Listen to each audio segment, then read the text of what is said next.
80 વીઘાની જમીન ઉપર પલાઠી વાળીને બેઠેલો આ ડુંગર એટલે કે સાણો ડુંગર.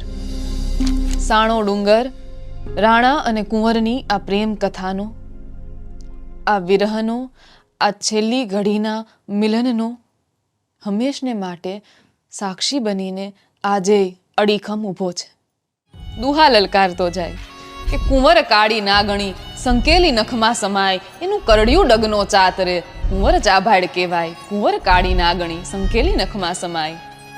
એટલે રાણો એવું કહે છે કે કુંવર એ કાળી નાગણ જેવી છે.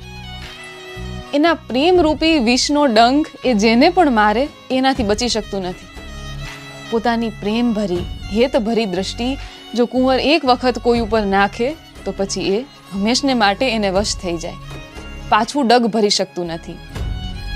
આ ચાભાડ શાખની કુંવર આવી કામણગારી છે. જે ગાન સાંભળીને કુંવર પોતાનું હૈયું હારી બેસે છે એ સરજુ ગાન એટલે શું?